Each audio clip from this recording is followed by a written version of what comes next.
10, 15 years, it'll be interesting the way you view this. You know, it'll probably be the next step up in 5 years. What do you think is going to be happening? That's going to be the next vision of Zoom. Yeah, sorry for the doubling. Yeah, no, it's true. It's strange to think about all the documentation we'll have from this time. But no, these days, you know, juggling a couple different things. There's a big mask project that I've been involved with that's getting some momentum. There's, you know, some other initiatives going on sort of related to climate stuff that I'm involved with here in upstate New York and with some of the other e-NABLE folks. But there's also, I mean, in a previous life, I worked internationally, and I spent a lot of time traveling. So today I'm very aware of what's going on in Afghanistan. I spent some time over there. So oh yeah, that's a tragedy. Yep. How poorly handled that was. Yeah, so it's you know, there's a lot of things to keep up with in a lot of different directions, I think, for all of us, but I do feel like there is value in a group like this and getting regular meetings. There's a kind of development, you know, the iterations sometimes feel like they go in circles, but there's a kind of development that takes a long time to build. And I think I've appreciated that more with the Zoom marathons. It looks like John Scholl might be joining us on chat. I see Alex just showed up. Alex, are you there? He's got himself on mute. Yeah, so he's in the chat. He's been waving though. Yeah. Great. So maybe as a place to start, I'm glad that you guys came this week. Last month we talked about some materials. Jeremy was involved in looking at 3D printed mesh, which was really interesting. So if anybody has a chance, yeah, there we go. So maybe we can start with that as just a place to start. This is something that Alexander. Yeah. I mean, this is one print, obviously, but it's pretty cool. This is called the NASA fabric, and it's got more of a hex design. Wow. And this took like 14 hours to print. That and is that like 6 by 6? Yeah, 8 by 8, I think it is. Yeah. Wow. Yeah, and then let's see. Then there's I didn't print as big of a piece as this, but this is the chainmail. Huh. Let's see this stuff. Wow. Very cool. So different materials that could be used for a covering or fill, potentially even for devices themselves. That could cover some of the over the limb, what are they called? Over the elbow that were so open. Something like that could be used so there wasn't such an openness in the, what is that over the elbow device called? You know, the hand device that goes, that's operated from the elbow. The unlimited arm is what. Right. Is that the one that's so open? Yeah, that's what Esteban has been using. Okay. Yeah, we're actually looking at doing some incorporating some of this with some of the designs we're looking at, possibly even for creating a kind of a pocket for the hand out of it. Nice. I spoke with a woman today who has an below the elbow, not today, this week, below the elbow amputation, and she had something when this happened, and she, you know, she's not using it anymore. It's too heavy, you know. It was the and I told her about you guys and showed her some of the things on the web, and she hasn't gotten back to me. I don't know if she wants to fuss with it, but she lives right nearby and I had just met her. So I'm not gonna harass her certainly, but I'm gonna to give her more information if she's interested. So, yeah. Judy, feel free to invite her to this group as well. It might be, I think sometimes being involved in the design process and talking to other people Yeah. in a space like this might be a little less intimidating than going to the hub and trying to. Right. Okay, that's a Yeah. good idea. I'll do that. And maybe we can join during a break that she has at work or something, yeah, great. Sure. And again, this group is, once a month, every third Monday. But if she wanted to meet with, you and I could also invite other people. We can invite Mike if he's available or something like that. We could have a group that just basically gets together when she's available, just to sort of say, here's a couple devices and this is what we do. Wonderful. Yeah, I'd be happy to do that, whatever time. Okay. works. All right. Thanks very much. I'll let her know the next time I see her. Great. And that might be a sort of an initiative of this kind of a group is to get together every month, but also to identify, some specific cases and projects and new folks that are interested and try to figure out what they need to get involved. And I think it's going to be different for each person. It'd be great to try to reach out to some of the kids and parents too. We haven't had much luck with the emails, but yeah, I think that's a great idea though. Anybody who might be thinking about it or not understand it or, whatever, even from volunteers to users, to have them jump in on something like this and just get a feel for what it's all about and what can be done. Yeah. And not being, adults tend to be less comfortable with approaching people with limb differences. But if you have a limb difference, it's pretty easy. Because you right. You just go and say, look this is what I've had all this time. Right. And this is this group that's doing these amazing things. And I'd like to share this information with you. And that's how I approached this woman. I'd never met her before, but she was working at a checkout in the local food co-op. And anyway, yeah, I'm happy to, when I see people, I'm happy to just broach the conversation. That's wonderful. So, Judy, I gather you are an amputee? I'm not an amputee. I was born like this. There you go. And I understand. Yeah, so it was congenital. And I tried something a few years ago with a gentleman from Switzerland who is still, I find his name, I can't think of it right now. But he's still online here. He shows up.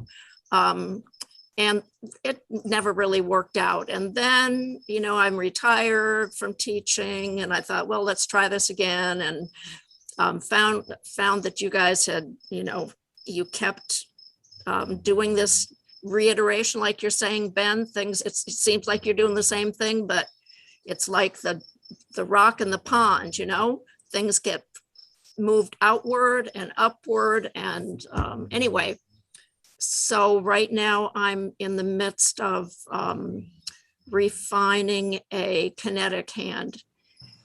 Except, That's great. That's yeah. great. But and have you been Actually, involved? Judy, I was going to, after our last meeting, I was going to get back with you. There's some things that I'd like to show you that I've done with the kinetic hand that might be helpful, but we can talk about that.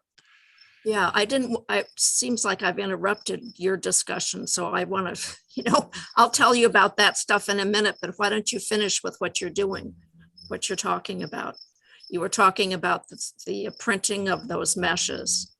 Oh, and I also wanted to say when I first became aware of e-NABLE, I was researching 3D printing and I came across e-NABLE and I put a request up on the hub, hey, I'd like to try one of these devices. And I almost kind of had to laugh to myself because I got a feeling there weren't a lot of, middle-aged guys that were looking for a hand. It seemed like it was mostly kids and all that. So, I felt I felt kind of unique in that respect. But Actually, both of you, Judy and Mike, by adapting and trying open source devices without growing up with them, you guys do have a really unique perspective.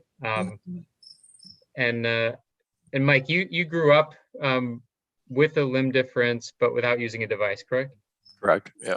Yeah, I've got pretty good functionality. And actually, when I first started, using or playing around with the device, it was kind of more of a novelty or a toy, but it does come in handy sometimes. And it's just been a lot of fun to work on it. As John knows, we've spent a lot of time, looking at different things and getting a lot of people's input to, design something that, progresses things forward.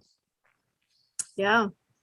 Well, us middle-aged people have learned to adapt and to use what we've got. And there's just a few things that I can't do. But it sure would be nice to be able to just open a jar, or to hold, as I said to somebody at one point, hold 2 bottles of beer and give you one, Well, I actually mentioned that before, like in a social situation, if you're holding, something, you've got to kind of tuck it in your arm, shake someone's hand. It's nice and this is one of the things that we've talked about. Judy, you can probably speak to this, but we focus so much on the prosthetic hand. It's what a functional hand. It's not going to have the full function of a normal hand, but what it allows you to do now with this hand, because it frees this hand up. And That's so right. there's a lot of things, your normal hand can do that your other hand or a prosthetic hand can't, but now this is free to do the things that it does best. And this kind of, can be a backup and help out that way. Well, yeah, that's why we have 2 hands and 2 kidneys and 2 lungs and only 1 heart though, and only 1 brain. I only used to hear my mom say you have two ears and 1 mouth. I don't know what that was all about. Oh, goodness. Yeah. I have a question. And Ben, this is a really interesting conversation. If I'm derailing an agenda, let me know. I'll pause you. I'll just mute you. I'll There delete you. you go. Okay. Is there an agenda? I don't. Have either of you been involved with the Amputee Coalition or any of these other mutual support groups that there are scattered around the country for people with limb differences? I've never heard of it. No, neither have I. Interesting. So there are these groups. In the early years, I attended one of their meetings. They're really quite wonderful. And often, What are the early years? the Back early in the years of last it, century? no. Back when I was You- when I invented writing in the old days. No, actually about You did the wheel too? That's right. 6 years ago when e-NABLE was starting. Okay. I have to dig up these groups, but there are organizations and meetings at various times around the country for children and adults, but most importantly for families that include someone with a child with limb differences. Uh-huh. They're wonderful meetings. And by the way, they're the first chance for many of these kids to play with other kids who've got similar conditions. Yes.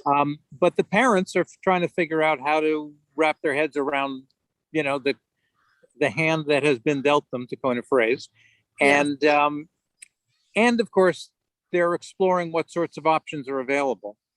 There Either is- or both of you would be tremendous ambassadors and liaisons, because one of the challenges we have in our network is we have an abundance of people who want to make hands, and we currently have more of them than people who are asking for them. But that's because we haven't had people like, for example, a middle-aged retired educator That's right. who can reach out to in that particular way to those people. So with your permission, I'll try to dig up a few of those organizations just Well, to see if they could.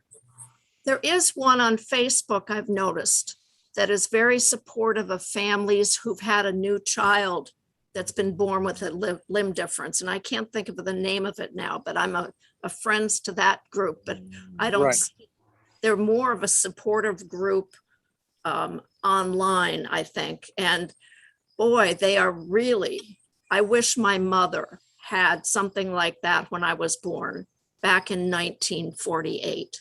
Yeah, but there was, there were things for, it still seems there are more things for amputees, people Right. who have their legs have been blown to bits, or arms Sure.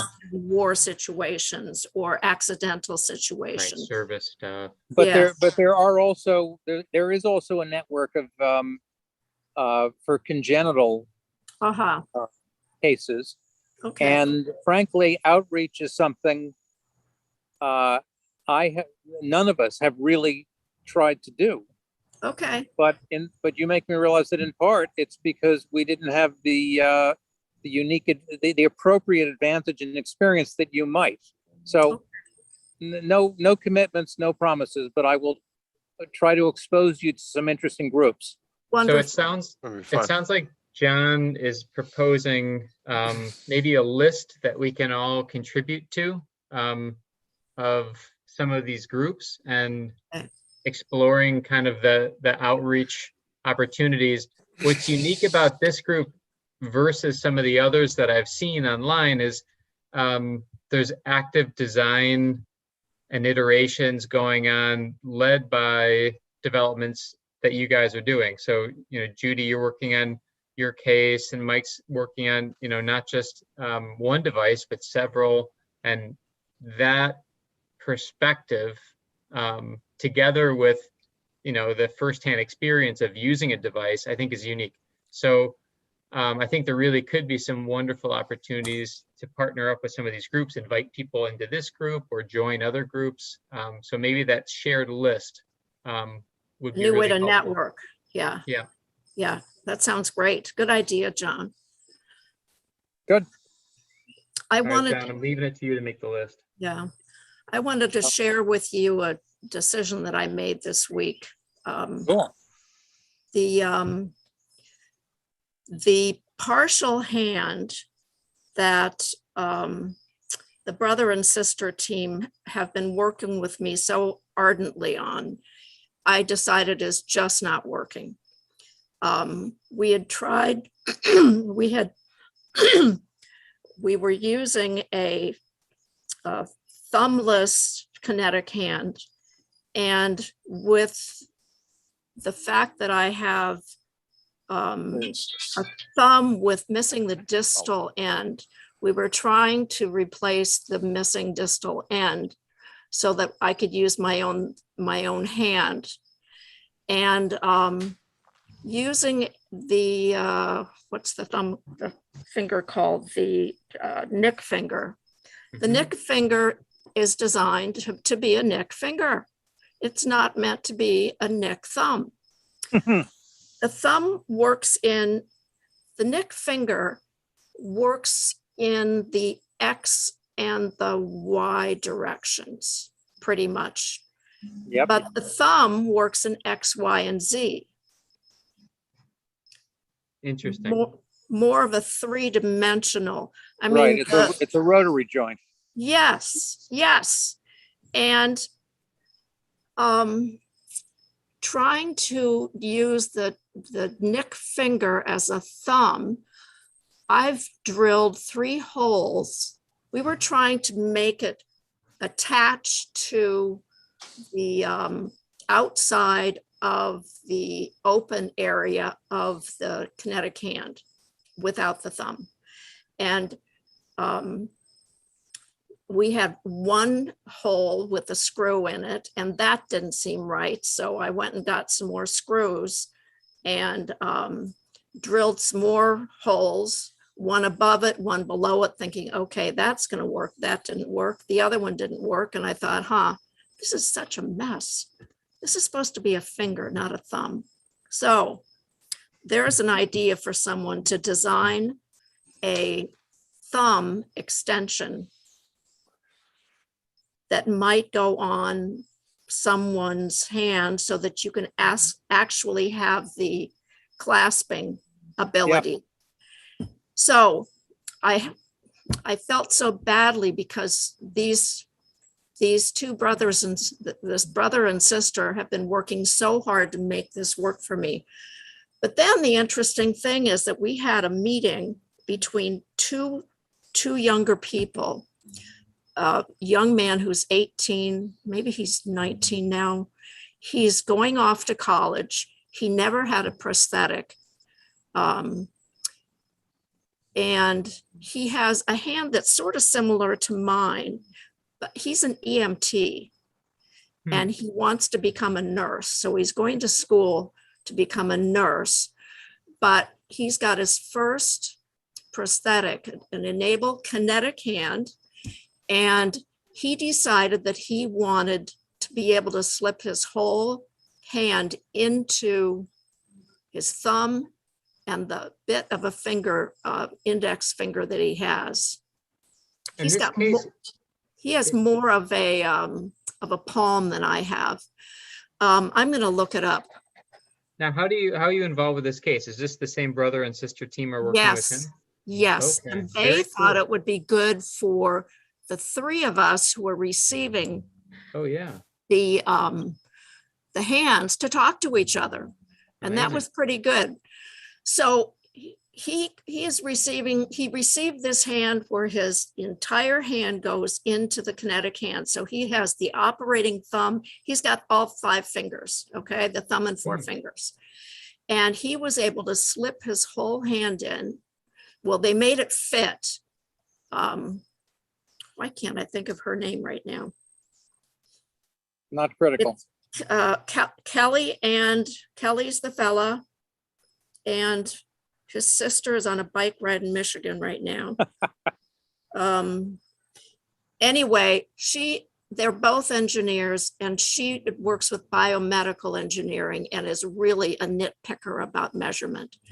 And I totally respect that because she thinks that if it's measured right, it will fit right.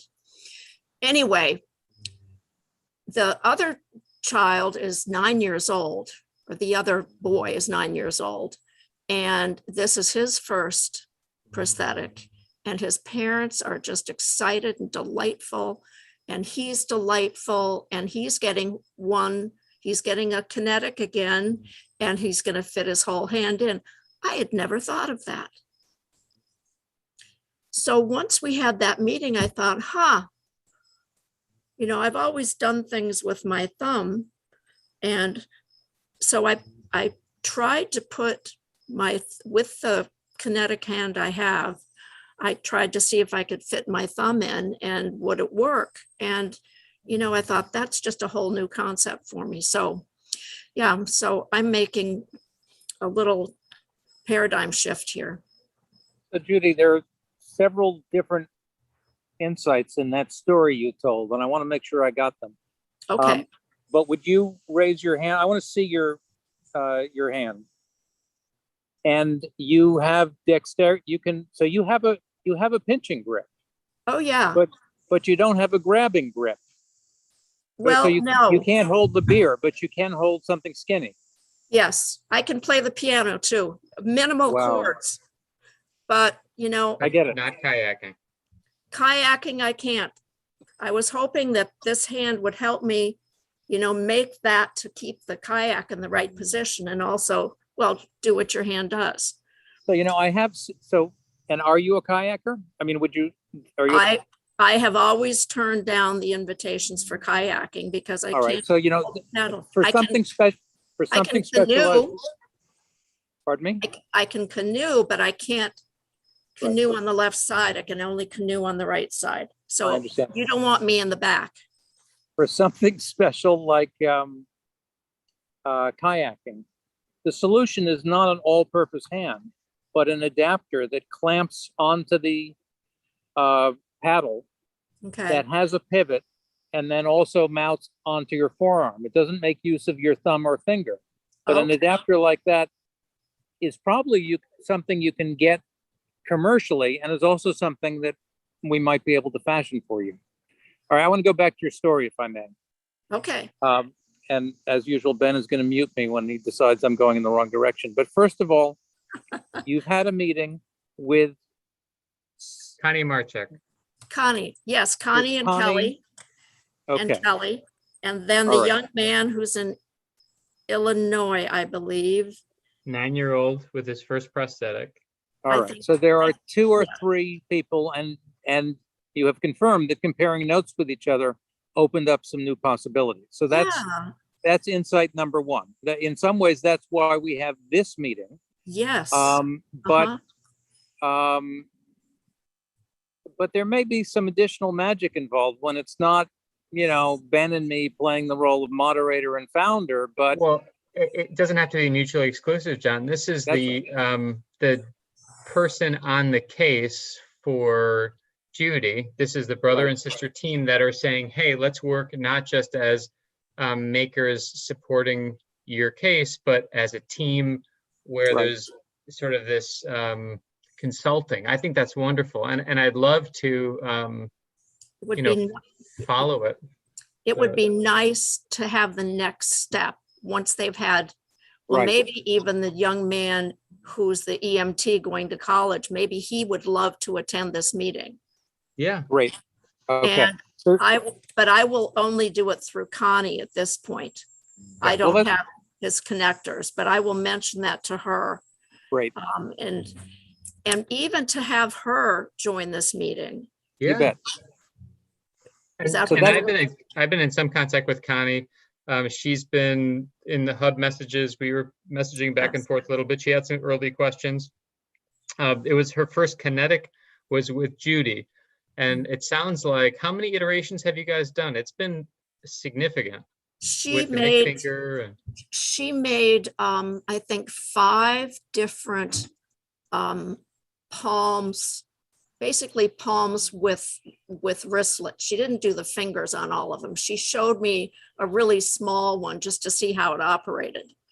And then she did 5 different sizes from all of the measurements and photographs I'd sent her, which were way and above the photographs that are first mentioned in the in one of the early pages of when you want a device.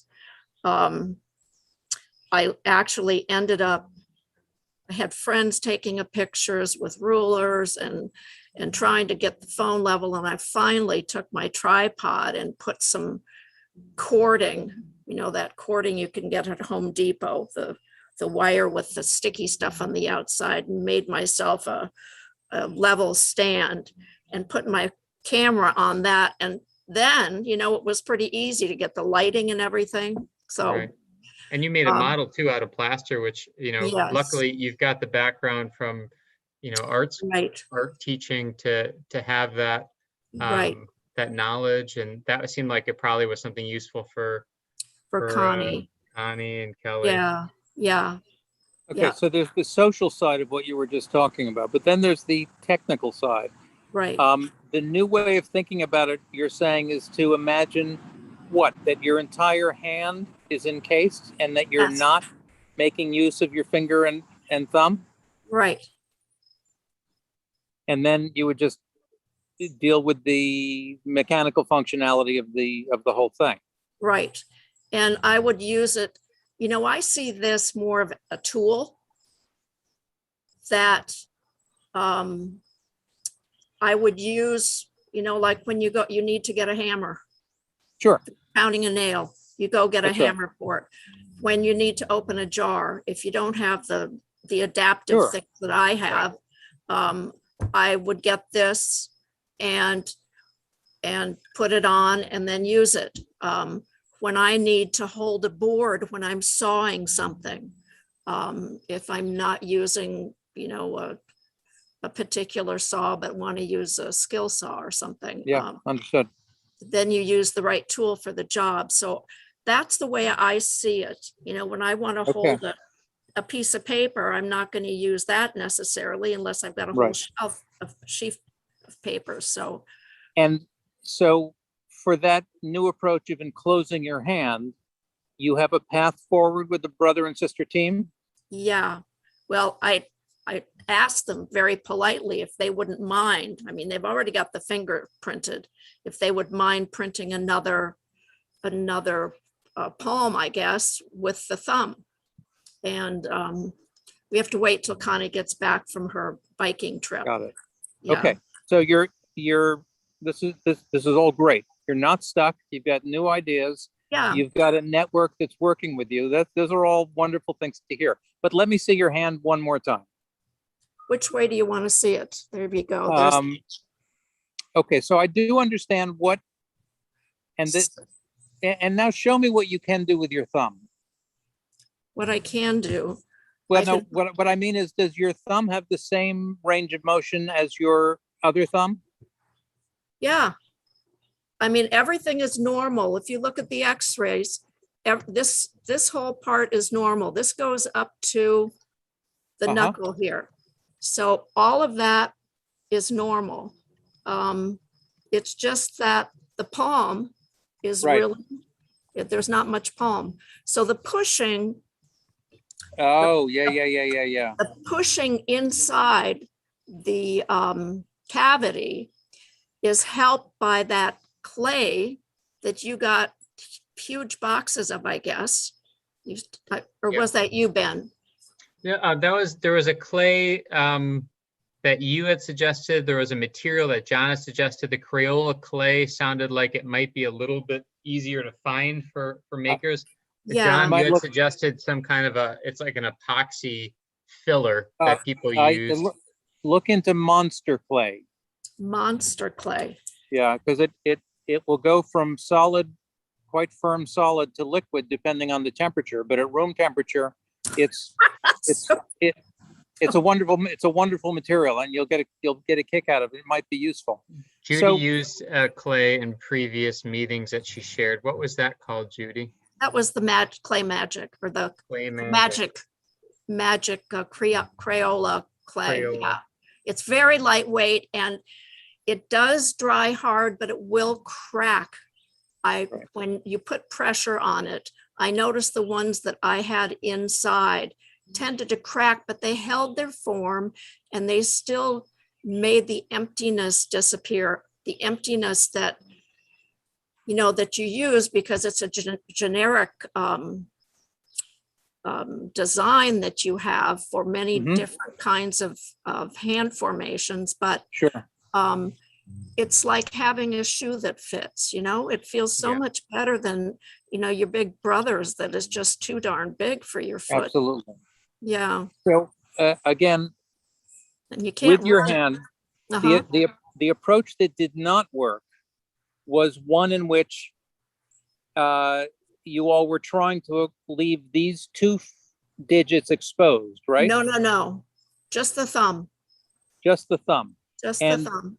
And yet you've given up on that approach. I haven't given up entirely, but I don't, it's just, it doesn't work for me. And I'm not sure I understand why it doesn't work for you. I'll go get it. All right.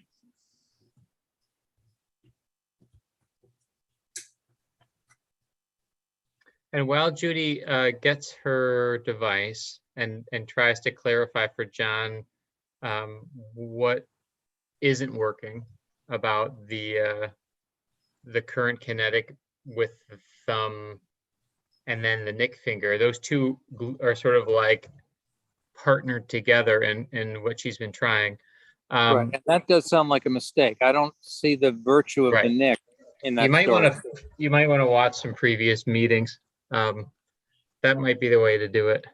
But let's take a little bit of time with her to find out a little bit more specifically on what's not working. But Okay. she has gone through it a lot of detail in previous I meetings. see. Okay. Mike, you watched some of the previous meetings and had some feedback for her, which would be great to share when she gets back. So what's left here is just this. Right. And I was the fellow in Spain, in Switzerland, and can't think of his name either, cast this for me. And oh, sounds like a violin. The truck. Oh, a truck. Okay. Yeah. So, Okay. I can sort of do that. But this thing falls off unless you use the glue, and it doesn't bend. You know, And it doesn't bend. it Yeah. doesn't bend, and then you have the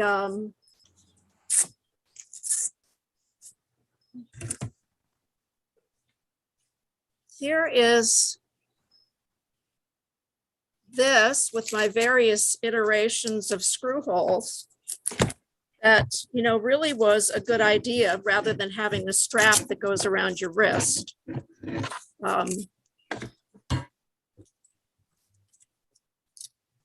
And I actually I did think about dipping the ends of the Velcro in, you know, that liquid electrical tape? Yes. Dipping the ends of the Velcro in that, because these darn things are sometimes very hard to grab. Uh-huh. Cut them, and I just haven't done that yet. So again, Very cool idea, by the way. yeah, here is what they made for me. Okay. And This is a kinetic finger on the thumb. The no, nick finger on the the thumb. neck finger on the Yes. thumb, right? Correct. Okay. And here are there's one, let's see, how am I going to show you? There's a tether. One screw, here's another screw, and the other hole is down here, and none of those worked. And Got this it. doesn't really work either. This is the string, the fishing line that would go to the vertical, the straight understand. bar that would go to the wristband. And this was the solution of having all of this stuff on here. I understand. Yeah, okay. So, So that, question. yes, So the nick is a complicated mechanism, and it's not really designed for this rotary thumb joint. right. Here's my question for you. Suppose your stick-on thumb Yeah, was pre-bent. It was a solid piece, but instead of being a solid piece like this, it was a solid piece like this. huh, And then it would, you know, give you the pinch grip when you flexed it mechanically with your thumb. that might do it, yeah. And then with regard to glue, you could have a tether similar to what you have on the nick finger, but its job is not to bend, just to hold it in place once you've got the glove on. Huh, that's an interesting idea. So it would be Yes. bent like that, that might give you a better direction, but it would always be the same direction, but That's right. your knuckle that exists there would make it either closer or farther away, That's just right. like your regular thumb does. That's right. Because right now it's doing this. Right. Well, I can, right. Yeah. I can do this. Right now it's doing this, Right. but if you had a built-in thumb, built-in bend, then you would be doing this. I'm trying to hold the bend bent. There you go. Right. Right. Yeah. And I see that your own thumb may be a little short, but the extender could, you could play with the shape of the extender in order to make the most use of your thumb. I think you'll be sacrificing some of the dexterity you have at the tip of your thumb, but Well, I don't have any dexterity because I don't have a tip of the thumb. oh, all right then. Okay. This- Anyway, so this is now I understand your case. Yeah, because it's not, yeah. So if what you're looking to is to make a sleeve that goes on top of from the first joint to the second joint.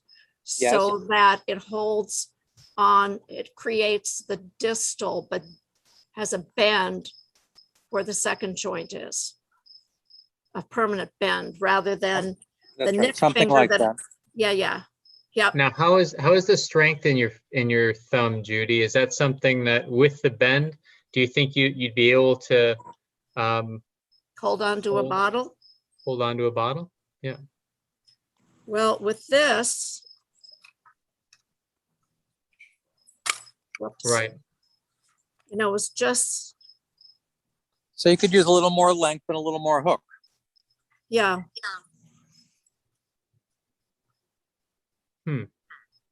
And even it could be possible that you want a little bit more size. I mean, you might want it to actually be a little bit larger at the end, just as more surface area to connect to the fingers. Just I as a don't tool. know.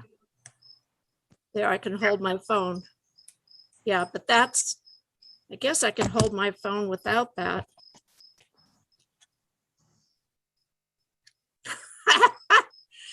It's, it's getting the brain to work too. Right. So, yeah. So I would trust this thumb more. But it's, again, it's getting the brain trained. Well, right. But Great point. you can work on training the brain when you've got the tool that would work with it. That's right. Okay, thank you for the digression. I understand you've gone over this before, but I wanted to understand the. But I appreciate your help in trying to figure this out and help find solutions. I really do. Thank you, John. It's my pleasure. So Ben, you wanted to give Mike a chance. Yes, I have an idea I'm going to add in the chat. And while I'm doing that, Mike, you had some things to share.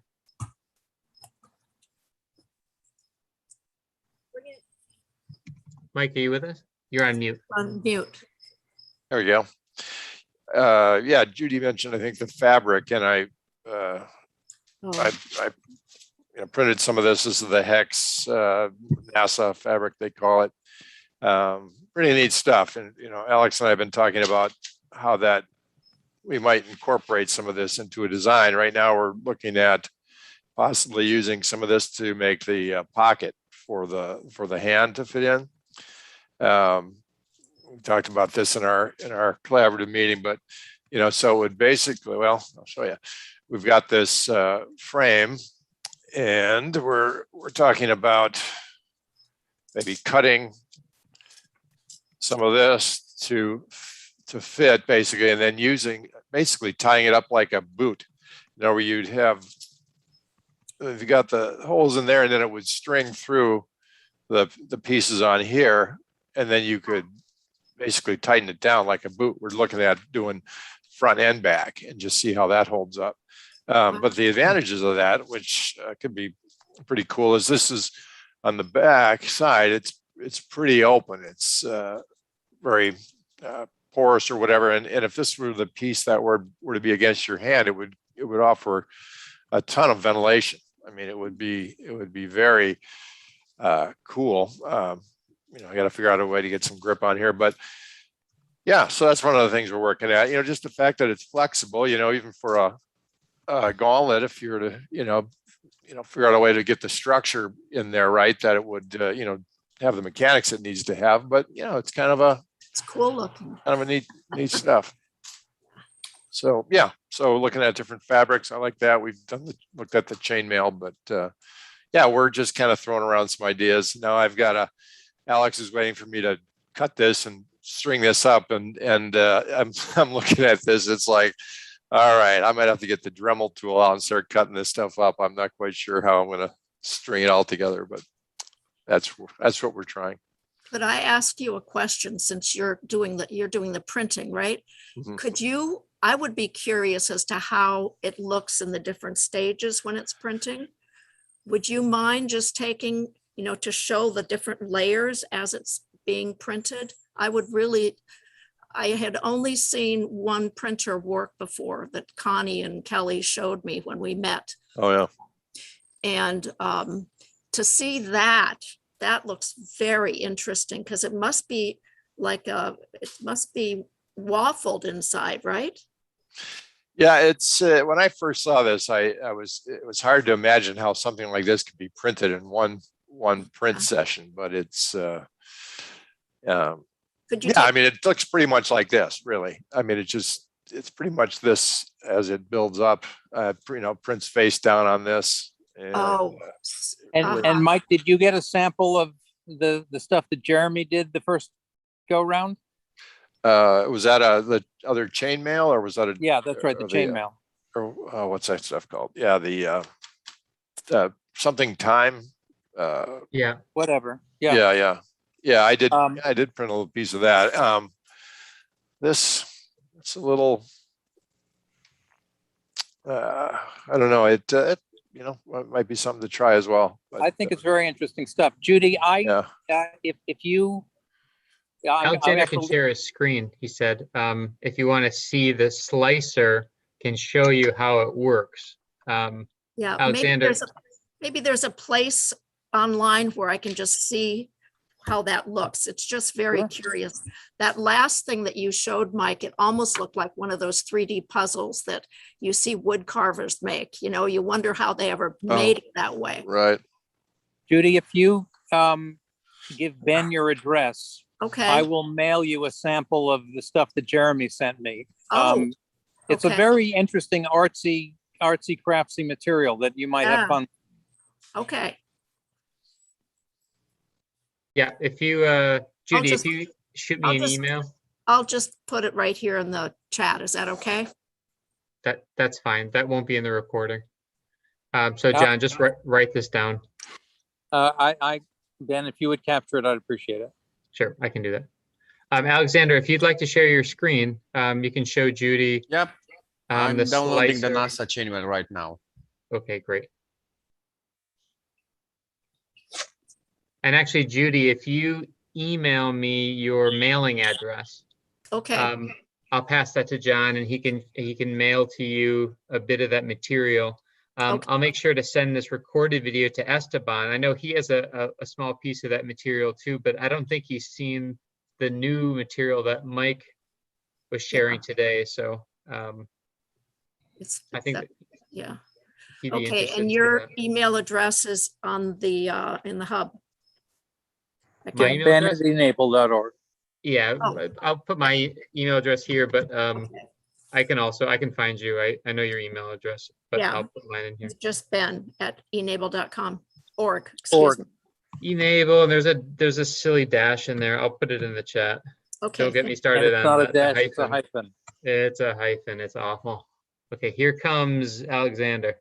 Oh, very interesting. Right. So this you can do on any computer. You don't really need the 3D printer for this. This is called the slicer. Okay. So basically you have to pass your 3D object through the slicer to prepare the file for actual printing. Oh, Yeah, it's not quite as straightforward as normal printing. Think Huh. about it is if you stack up a whole bunch of pages of paper. So Right. what this software does is it shows you each level of paper for the print. So it's like if what you're making in dimensions was one sheet at a time. it's like an MRI. It is indeed. Yeah, pretty much. Mike, how did you load this in the slicer? It's trying to destroy my computer. I just dragged it over and dropped it in, Alex. I don't know. Maybe you need an upgrade. That's What funny. the? I've loaded many things.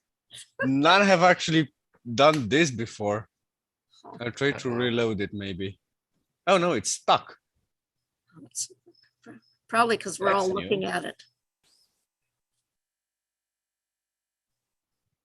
So while we're waiting for Alexander's computer to wake up, I did want to mention that there is a few small initiatives that we've started. It's been a little bit of a stuttering start, so it hasn't been as regular as I had hoped. But I talked to Bob Rieger, who manages the cases with e-NABLE Web Central, and we posted we're looking at Team Fortress 2.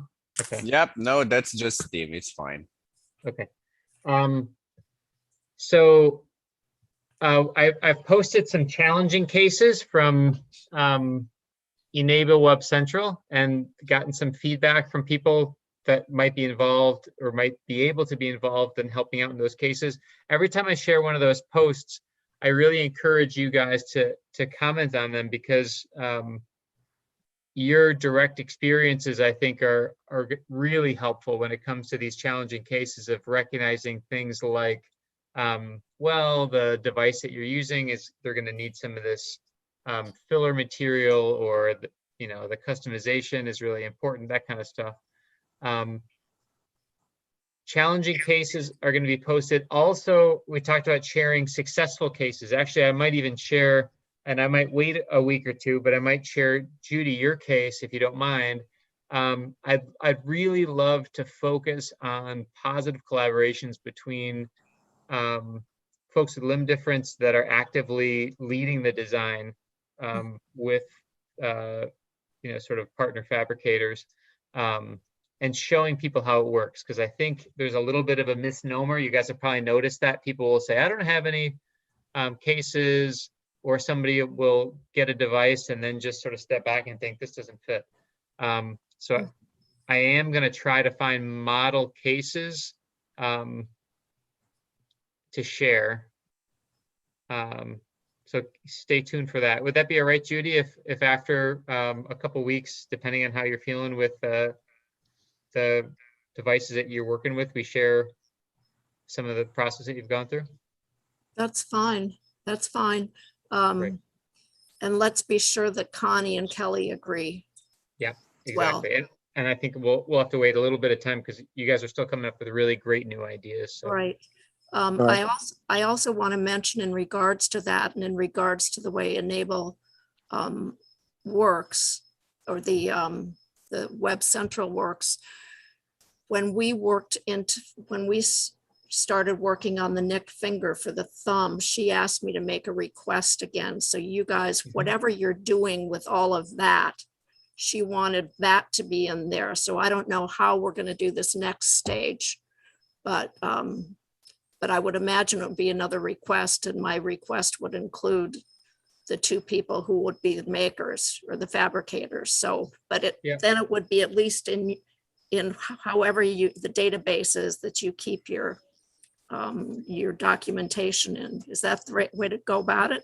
Yeah, and it is a little bit of a misnomer. I think people are often a little bit confused on how it works. The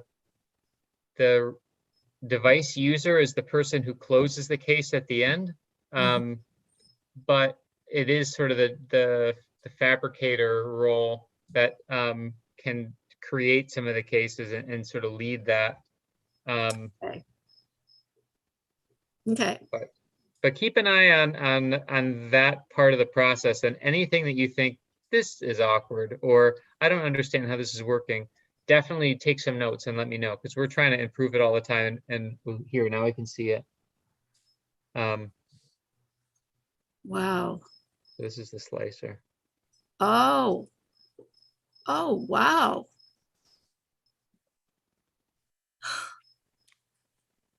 What program is that, Alex? That's not Cura, is it? No, this is called Slicer from Prusa. Trying to get my Cura to do that, but it's not. You just go through. There has to be a slider somewhere. Yeah. I think in Cura it might be on the bottom. In this one, it actually shows you the bottom one where the printing head is printing. Great. So, Mike, when you're talking about cutting the pieces apart, you're talking about cutting at that bottom layer, or I guess it's interconnected all the way up, isn't it? Yeah, Actually, it's they're not connected kind to of the bottom layer. woven together, the sides, and I'd have to cut them out, leaving you're left with Less those structure. hex shapes, and Yeah. that's as close as you're going to get as far as making it fit. So it's going to be kind of a pixelated kind of a Mike? fit. Yeah. That's not the NASA chainmail. What the hell have I downloaded? No wonder my computer breaks. Where did you download the hex one? That's not the NASA one. Oh, sure it is. No, it isn't. This is the NASA one. We'll Look. flip it over. On Thingiverse, these are squares. Oh, well, they call the hex one NASA too. And probably that gives you a little bit better flexibility since it bends in a couple more directions. Oh, Yeah, Right. no, the hexagonal one is the one that we need. Yeah. Question is, where is that? Oh, I found it. NASA fabric hexagons? Yeah. I have it up here if you want to, I mean, you know what it looks like. But. so who designed the, how do you create that? Do you have to create it mathematically to be able to work it together like that? Is it a big calculus formula or? I just drag a Oh. file in and print it. I let somebody else figure out how to calculate it. But- Technically, this chainmail works. I'm not sure. Can you see my mouse? Yeah. Yes, Right. So as you can see, the four corners of every square go straight up. okay. So, or almost straight up, and then they unite with the central one.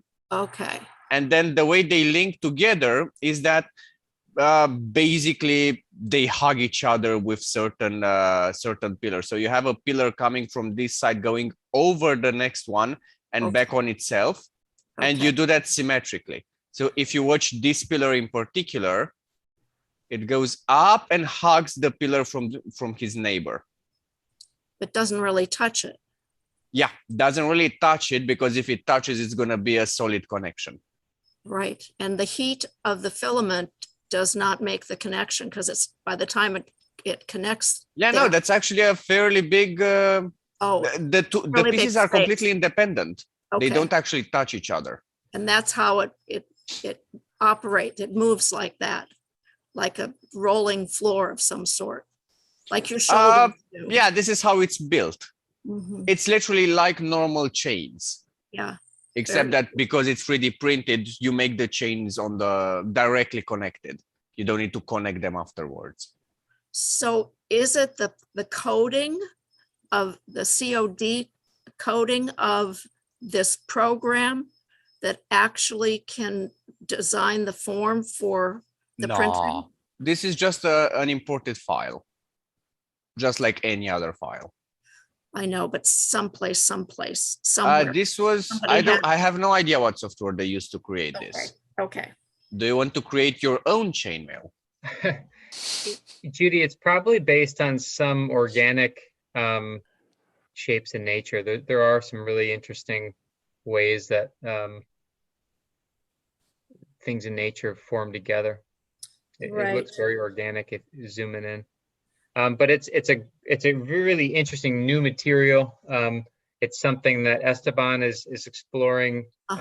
We'll have John send you a sample of the material. Okay, And I'm really excited to follow the next steps for the things that you're working on. I did share in the chat that if you're looking at a thumb edition that has more of a hook, you could talk to Connie about maybe a thumb that has a set screw. So you can adjust it depending on different activities. You can figure out which angle is best and then set it, clamp it in or have some sort of a way to lock the thumb. That might be something to explore. yeah. Okay, all right. In terms of outreach, John's going to put together that list. Definitely reach out to the EMT folks, maybe the family of the Boy, yeah. boy, and see if either of them are interested in joining this meeting. Also, just in general, I think this is just a wonderful opportunity for outreach. Invite anybody you'd like, obviously. And I'll be highlighting the work that Mike's doing in the next newsletter. Sorry, it's been taking longer than I had hoped to get it out there, but that's coming. Great. And I guess also as one additional piece, we did have a presentation by Parker Hansen, the professional baseball player. who just got signed to a team, by the way, which is really Did exciting. I'll he? share in the hub. Yeah, he's continuing on with his career, which is really That's great. wonderful. Well, Yeah.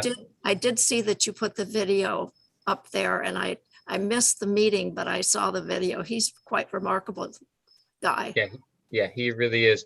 I think in the same way, keep me posted if you come across any, it could be inspiring athletes or other folks that are navigating the world with limb difference and sort of pursuing different careers.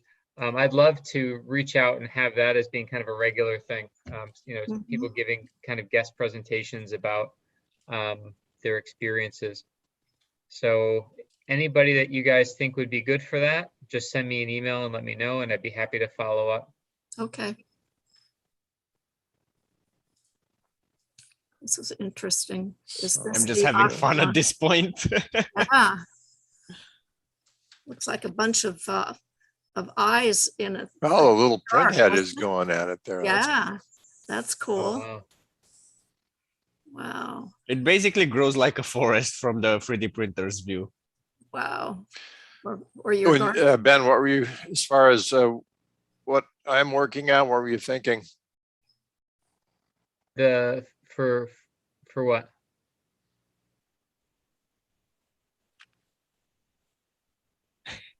For the newsletter or I think I've for, lost sound here. can you hear me now? I'm not hearing you, Ben.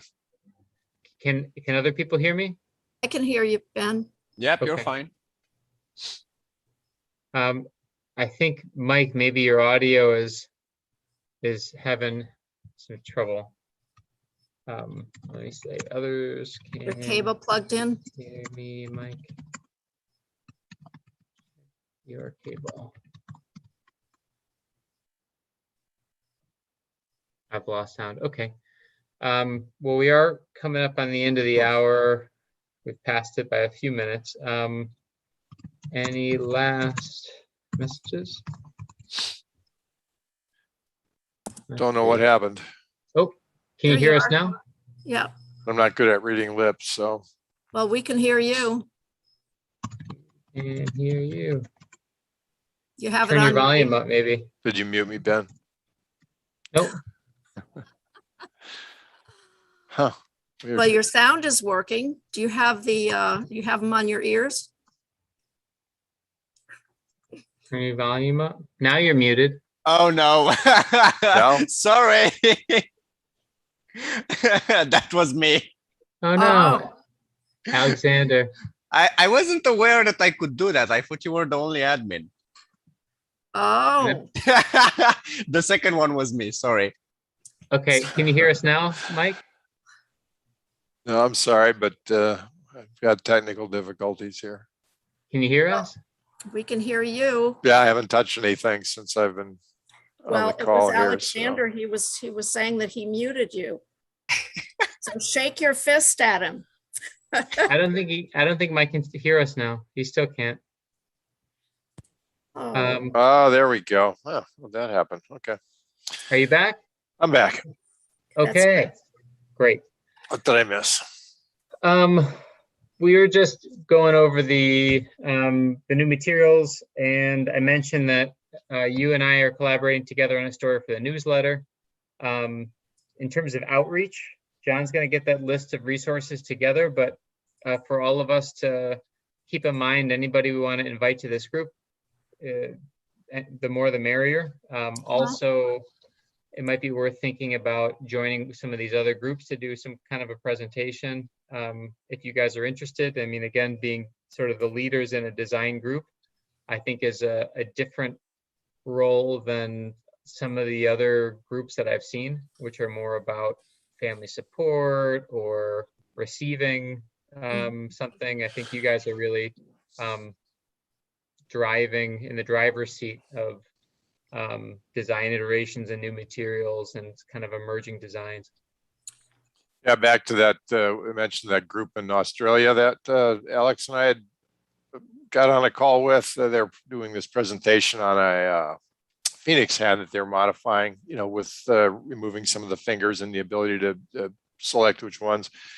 And yeah, I think they appreciated it. They, I think they got some good ideas, or at least some support in the fact that they were, doing things that we were talking about, ourselves. So yeah, I think it was a good meeting for all of us.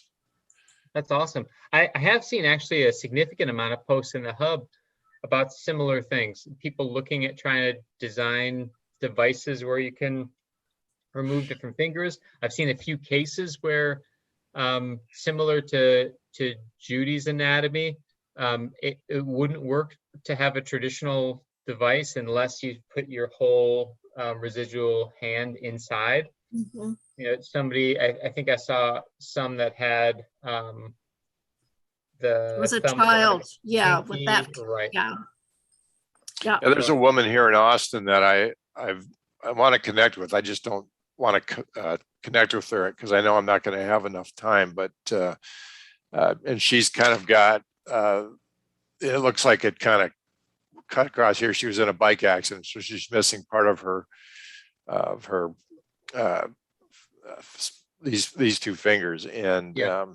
I am looking at that and I'm thinking, boy, you might be better off just not having a prosthetic on there. I mean, she looks like she's still got some, these fingers are still working. But yeah. anyway, I'd like to talk to her and at least go through what a hand that we might make would be like, and how it would, be better or worse for how she's set up. But And maybe a Nick finger would work for that.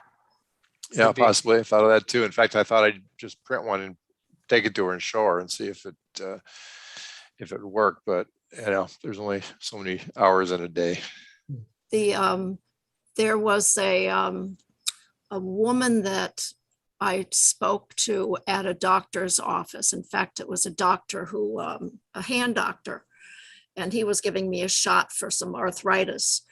But he had done surgery on her hand, and I'm not sure what it looked like before, but she has 3 fingers and a thumb.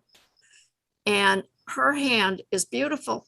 It's absolutely beautiful. And whatever he's done and whatever she had as her own anatomy, it made me think that eventually humans, if we're still around with the environmental disaster that's going on, will end up with only 3 fingers, because you really don't use this finger, the middle, the ring finger. You really only need 3 fingers to operate, 3 fingers and the thumb. And her hand. Django Reinhardt played the guitar with Yeah. Yeah. pretty limited finger use. It's true. Yep. So anyway, her hands were beautiful, and this doctor had done a wonderful. She was still facing some more surgery, but I don't know why, because her hands look beautiful. But yeah, so there's a lot of different ways that the anatomy, with what you're born with or what accident leaves you with, what you can do with it. And what you guys are doing with e-NABLE, I think, is just fantastic. And trying to get it out to more people and make it more user friendly, like John was saying. And I'm happy to participate in that. Wonderful. Okay. What I might do is, just as one final thought, I might try to, I'm just scrolling through the hub as we're talking at the end and looking at all these different posts. I might pull some of these posts together and make a post in the customization space about these parametric designs, these different projects that are going on, and see if that's a place to pull some extra resources together. Again, I think what Judy's doing with her design iterations is really useful for these kinds of teams. So it could be something where once you guys come up with something that you feel good about, you could sort of present it to some of these other groups that are looking at similar cases. Right. And there's some of these like specific devices I've seen too, where it's like aimed at people that have some usable anatomy. Mhm. So I'll try to pull that stuff together in a post and I'll tag you guys. And You and said also- create some kind of space you mentioned, and I'm in a few different spaces, but the one you just mentioned, I'm not in. How do you find the different spaces that are available out there? There's a device customization space. So if you go up to, I can share my screen. Let's see. Give me one moment. Here we go. Okay, so you'll see that I'm in the hub at the top left underneath the logo is the drop down for spaces. I type in custom and you'll see enable device customization. And it's a space that I think initially was designed for orthotics and prosthetic reference materials. So here's this long list of resources more for professionals. But Yeah, I think it's also a really great space for what we're talking about. In the wiki, there's some references to some customization projects. Here's the customized Phoenix hand anatomy. This was a project that just had great documentation from a couple of years ago. But in the stream, it might be a great place to start pulling some of these resources together. Unfortunately, the forum, it just keeps streaming by. So sometimes there's a couple things that are similar and then they sort of get separated over time. So maybe I'll try to pull some of those resources together and then we can kind of come up with a group to keep updates between each other about developments. It's great that Mike, you were able to meet with the group in Sydney, and it sounds like there's a couple other groups too that maybe we can pull together. yeah, and Alex with his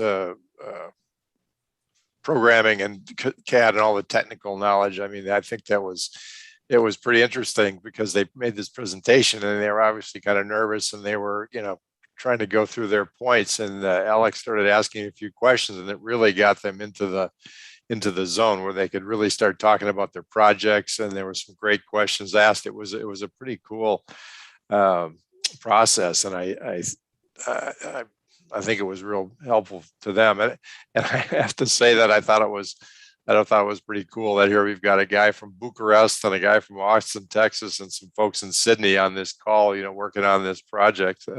That just kind of struck me kind of. It's awesome. Or whatever. Yeah. How small the world is, right? Right. Who'd have thunk it? It's like, where can I find a list of all the different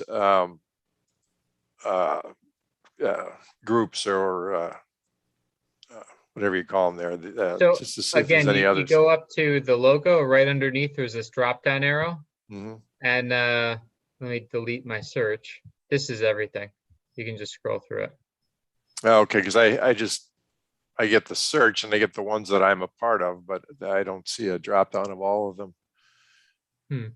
You can also, maybe it's clicking on this little, yeah, that's probably the way to do it. Do you have a directory? Mine looks a little different. I've got I've got the little logo instead of it says My Spaces, but I guess you should still be able to get the directory of spaces. And if not, it's just in this main bar. You'll see directory. And then when you go in on the side directory menu, you'll see spaces. Oh, okay. And then here's a list of spaces as well. I see that. Yeah. Yeah. And keep in mind that you can always create a new space as well. So for example, if Judy decided that the consulting that she's doing with these two other cases and the Marchex was going well, but it was hard to sort of keep in touch, you could create a private space and then just share it with your group, and that would be fine. You could create a public space. If down the line you want to explore like a new thumb design, there's unlimited spaces that we get. So right now, Mike and his team with Alexander have a space for customization on their research project. It's nice. It can be something where if you have a couple of people working together, it shares a little bit of information. You can share resources and collect some momentum.